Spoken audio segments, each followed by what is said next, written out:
맨날 이야기하고 있어요. 하우스 푸어가 아닌 하우스 위너 시대다. 지금이라도 집 사야 네가 위너가 된다. 이런 식으로 이야기하고 있는 거죠. 벼락거지 되기 싫다. 강해진이 20대의 아파트 매수세. 이런 기사는 보고 그냥 비웃어 주시면 돼요. 20대의 아파트 매수세가 늘어나는 건 무슨 소리예요? 20대가 아파트를 살 수 있을 만큼 모으려면 연봉이 1억 이상, 그냥 20세부터 29세까지 연봉 1억 모았다고 하더라도 10억이고, 그 중에서 쓸 거 쓰고 이거 저거 다 빠지고 나면은 아파트 사기? 서울은 거의 불가능이고 웬만한 수도권도 불가능이고 그런 상황이죠. 그러니까 20대 매수세가 늘었다는 건 이제 20대까지 패닉바이잉 퍼졌구나, 이게 아니라 부모님 찬스로 샀다든가 아니면 편법 증여하는 게 늘어나고 있다, 이렇게 보시는 게 맞겠죠. 토익고당 부동산 공부 양평 몰려갔대요. 이 사람들은 찐 가능성이 있죠. 왜냐면은 양평 같은 경우는 집값이 그렇게 비싸진 않으니까. 그러니까 여기까지 지금 사라라고 해가지고 이런 식으로 이야기해서 지금 다 하고 있는 게 뭐예요? 미분양 감소시키는 것이 핵심이다. 집값 비싸면은 싸게 미분양 남은 거 사세요, 유도하고 있는 거죠. 그러면서 지금도 2030 패닉바잉 역대 최대다. 다만 4050은 매수세가 떨어졌다. 그러면서 40대와 50대는 집값 하락에 아픈 경험을 갖고 있는데 2030 세대는 지금껏 경험해보지 못한 폭등장을 보고 있기 때문에 패닉바잉의 주요 원인이다, 아직까지도. 그러면서 젊은 층은 지속 상승에 베팅을 한 반면 40, 50대는 숨고르게 들어갔다, 이런 식으로 해석하는데 그 이유가 뭐예요? 2030의 서울 아파트 매수 비중은 역대 최고치를 기록했지만 4050의 매수 비중은 역대 최저를 기록한 것이다. 자, 여기서 문제점은 뭘까요? 이걸 가지고 2030은 아직도 매수 심리가 높다라고 유도하려고 하고 있는 거지만 말에 어폐가 있죠. 예를 들어서 사람 1하고 2하고 둘이서 매수하고 있어요. 예전에 100채를 매수했을 때 사람 1이 60 매수하고 사람 2가 40 매수했다. 그렇다면은 60% 산 거고 40% 산 거죠. 근데 50채를 매수했어요. 사람 2가 한 30채 매수하고 사람 1을 20채 매수했어요. 그렇다면 사람 2가 60% 산 거고 사람 1이 40% 산 거죠. 처음엔 40채고 60채였어요. 그러면 40채에서 30채로 떨어져도 비중은 늘어났죠. 근데 비중이 역대 최고치니까 사람 2의 매수 심리가 폭발했다, 이렇게 볼 수 있나요? 이런 식으로 이야기하고 있는 거다. 당연히 2030이 매수 역대 최고치를 기록하면 4050의 매수 비중은 떨어질 수밖에 없죠. 그러니까 비중 가지고 이야기하지 말고 뭘 가지고 이야기해야 돼요? 거래량. 근데 비중 가지고 자꾸 이야기하는 거 뭐예요? 2030은 아직도 많이 살려고 하고 있다, 이 얘기하려고 하는 거죠. 근데 실질적으로 거래량 보면 어때요? 2030 다 떨어졌죠. 패닉바잉 늘었어요. 기사가 쓰레기인 거지. 보이시죠? 2030 거래량 다 줄었어요. 뭘 가지고 이야기해요? 비중. 그러니까 이제는 뭔 얘기예요? 서울 아파트 전세값으로 4년 전에 살 수 있었다, 4년 전에 서울 아파트 샀다. 2012년 당시 서울 아파트 평균 매매가 5억 9천인데 지금 5억 9천 829만원 비슷한 수준이다. KB 거 가지고 문제점이 있다고 그랬죠? KB 거 문제점이 있는 게 뭐예요? 호가 반영한다는 거. 그러니까 예를 들어서 감정원도 지금 마찬가지겠지만 전세가의 문제는 재계약하는 사람들 그대로 가고 임대사업자들 그대로 가는데 매물 올려놓고 신규 매물 올려놓는 거는 다 비싸게 올라가죠. 그러니까 매물까지 반영하는 건 더 높게 올라가죠. 그래서 쉽게 얘기해서 4억대 계속 나오다가 올해 폭등했어요. 근데 2020년대 중반 보면은 요걸로 한 2015년 집 살 수 있었어요. 왜 근데 그건 딱 빼고 지금 와서 2017년 2월 비교하면서 이야기를 하느냐. 이번 정부 때 집값 폭등시켰다, 이 얘기하려고 그러죠.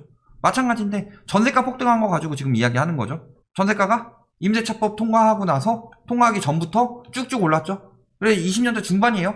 8월부터가 아니고 중반부터예요. 한 6월, 5월 이때부터 쭉쭉 오르기 시작하는데 그게 다 뭐예요? 세금 부담 늘어나니까 떠넘기려고 하는데 그게 통했던 게 뭐 때문이다? B컷 0.5% 3월이고 0.75에서 0.5까지 한 번 더 인하하죠. 그러니까 전세가가 폭등한 거다. 금리가 떨어지면 어떻게 돼요? 갚을 여력이 늘어나죠. 근데 전세자금 대출은 80%까지 나오죠. 예전에는 100만원 하면은 그냥 월세 살았는데 이게 금리가 떨어지면서 이자 50만원만 내도 된다. 그러면 대출 받아서 전세 들어가려고 하죠. 그럼 전세 경쟁률 올라가죠. 그러니까 전세가를 집주인들이 마음껏 올리니까 그걸 막기 위해서 7월 31일 날 임대차 입법을 발표한 거죠. 근데 임대차법 때문에 폭등했다고 자꾸 이야기하는데 금리가 떨어져서 전세가가 폭등한 거고 금리가 지금 그 이전 수준까지 올라갔기 때문에 전세가 폭등이 상승세가 줄어들고 있는 거죠. 3월에 신용대출 규제까지 들어가게 되면 이번 달에 어떻게 될지는 답이 나오죠.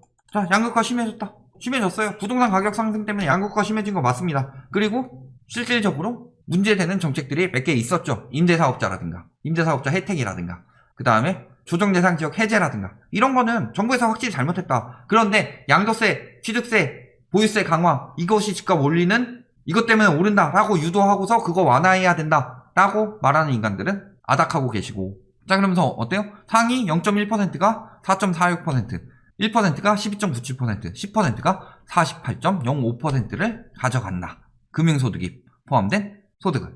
그리고 이 상위 10% 380명이 여론 주도층이다. 그러니까 왜 여론이 계속 저렇게 나오느냐? 뻔한 거죠.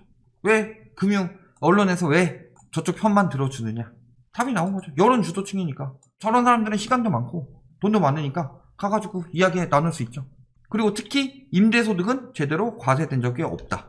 과세된 적이 없으니까 부를 축적할 수 있는 건데, 이걸 가지고 임대소득세를 부과하게 되면은 월세 올린다. 자꾸 이런 여론 만들고 있죠. 임대소득이 계속 과중되는데 월세 올라서 사람들이 안 들어오게 되면은 그 집은 부담되기 때문에 내놓을 수밖에 없는 거고, 그 집이 나오게 된다면 저기 내 집 마련하는 사람들이 늘어나고, 월세 같은 경우는 공공임대 이런 데를 들어갈 정도로 충분히 커버가 가능하게 되면은 집값 오르는 건 멈추게 되는 거죠. 임대소득 같은 경우는 임차인들은 공공 들어가면 된다. 이걸 가지고 무슨 여기 공공 잘 만들어서 공공임대 잘 살게 만들면은 이 사람들은 평생 그지로 살라는 이야기다. 이런 식으로 자꾸 유도하는 사람도 있죠. 교수란 작자가. TV에서 많이 나온 유명한 교수. 잘 만들지 말란 얘기예요. 임대 사는 사람 공공임대는 그지같이 만들어야지 그 사람들이 더러워서 내가 집 사고 사회에 기여하는 거지, 임대 아파트 잘 만들어 놓고 임대주택 잘 만들어 놓으면은 그 사람들이 거기에 안주하기 때문에 불평등은 가속화된다. 그 사람들이 거기에 안주하는데 왜 불평등이 가속화돼요? 집을 살 사람들이 있어야지 가격이 오르는 건데. 그리고 인구가 줄어들고 있는데.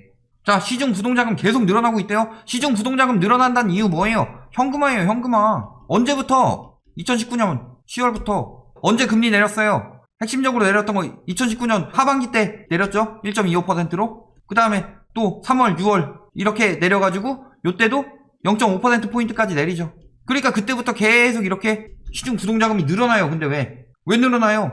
빚 많이 내서 자산시장 돈 벌면 자산시장 사야지. 왜 안 사고 대기하고 있어요? 현금화하고 있다는 거다. 현금화하고 있으니까 안 쓰고 그냥 어디다가 투자할까? 근데 부동산 규제 심하네? 주식 좀 그런데? 그러니까 현금화하고서 지금 자금 쥐고 있는 거다. 경기가 위험하니까. 그러는 동안 영끌 유도에서 뭐 했어요? 가계부채 늘어났죠. 부채도 늘어나고 사람들이 안 쓰고 있는 돈도 늘어나요. 부채해가지고 이자 내면서 그냥 가지고 있는 거예요. B2, 영끌 혹은 생활자금으로 부채 늘어나는 거죠. 특히 영끌에서 부동산 같은 경우는 부채 없이는 거의 못 사죠. 그러니까 빚 잔뜩 내서 부동산을 샀어요. 영원한 저금리 같은 그런 호도에 넘어가서 그걸 샀을 때 그걸 가지고 현금화해서 빠진 사람들이 늘어났다. 그러니까 시중 부동자금이 늘어난 것이다. 이게 핵심이죠. 그런데 시중 부동자금이 늘어났으니까 이게 부동산이나 증시로 들어와서 집값을 올리거나 주식을 올릴 것이다. 이런 이야기를 하는 이유는 뭐예요? 오른다는 것을 계속 유지해야지 기득권들, 아까 이야기했던 여론 주도하는 10%의 기득권들이 돈을 벌 수 있으니까. 팔고 빠지면서. 특히 부동산 같은 경우는 황금성이 떨어지기 때문에 여론을 만들어주지 않으면 지금처럼 규제가 강해지고 그 다음에 금리도 오르는 상황에서 안 팔린다는 거죠. 그러니까 황금성 높이기 위해서 그런 거 하는 거다. 여론 만들고 하는 거다. 그리고 그래프로 드러나고 있다. 이렇게 보실 수 있겠죠. 지금 근데 국제금리 계속 올라가고 있어요. 지금 미국 1.6% 넘었죠. 우리나라도 2% 넘었죠. 금리 계속 올라가죠. 이게 언제 이상? 코로나 이전 이상으로 올라갔다. 이미. 그리고 국제금리가 먼저 올라가고 시중금리가 따라가기 마련이죠. 가계대출 금리 여기까지 올랐어요. 거의 코로나 직전인 2020년 3월 수준까지 올랐다. 그리고 국제금리는 그 이전 이상으로 올랐다. 기준금리가 낮지만 시중금리는 이미 다 원위치 됐다.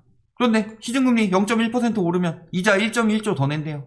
아까 가계부채 이야기했죠. GDP 대비 가계부채 100% 넘었죠. 그런데 아직도 그런 이야기하고 있죠. 우리나라는 LTV 규제를 했기 때문에 무너지지 않을 것이다. 그래서 집값은 계속 오른다. LTV 규제 때문에 집값이 오른다는 말도 안 되는 여론을 만들고 있죠. 근데 LTV 규제로 샀느냐? 영끌했잖아요. 영끌했고 작년에 뭐 있었어요? 작년 아니고 재작년에 강남 같은 데서 돈 없으니까 뭐 추천했어요? 매매사업자. 당시 매매사업자 대출 80%까지 받을 수 있다. 돈 없으니까 전세 스와핑해라. 전세자금 대출까지 받아서 이런 것들 해가지고 뭐 한 거예요? 영끌 시킨 거죠. 영끌. 자, 그냥 70% LTV로 받는 거랑 그 다음에 LTV 50% 받고 저들의 말에 넘어가서 집값 계속 오를 것 같아서 20% 신용대출로 받은 사람들, 자, 어느 쪽이 금리 오르면 타격이 더 커요? LTV 낮으니까 집값 안 떨어지고 계속 오른다? 이런 소리 하는 인간은 진짜 그 시장 상황을 개뿔도 모르던가 아니면은 알면서 거짓말 치고 있는 거죠. 5억짜리 집 4억 연끌했다가 금리 1% 오르면 연이자만 2,800만 원이에요. 추가가. 연끌하신 분들 괜찮겠어요? 혹은 연끌해서 투기한 인간들? 과거에도 똑같았죠. 역대급 은행비, 금리 상승에 가계 경고등 들어왔고, 경고등 들어왔다고 하는데 왜 자꾸 말도 안 되는 여론 만들어내서 안 무너진다 하느냐. 지금 계속 이야기하고 있죠. 꺾일 경우 무리하게 빚을 지고 산 아파트. 자, 아까 이야기했던 4억 빚 지고 3억으로 떨어지게 되면은 내 돈 1억 날아가고 빚만 1억 늘어나요. 근데 금리 인상 압박 거세지고 있죠. 가격 떨어질 수밖에 없는 상황이다. 과거에도 똑같았죠. 경매로 집 팔아도 빚 못 갚는 하우스푸어 급증했다. 무너진 부동산 불패시나 부동산 불패는 무너진 적이 없어요. 채권 청구액보다 낮은 물건들 47%까지 늘어났죠. 그런데 지금 낙찰가율 높다고 난리들 치고 있어요. 낙찰률 높고 낙찰가율 높대요.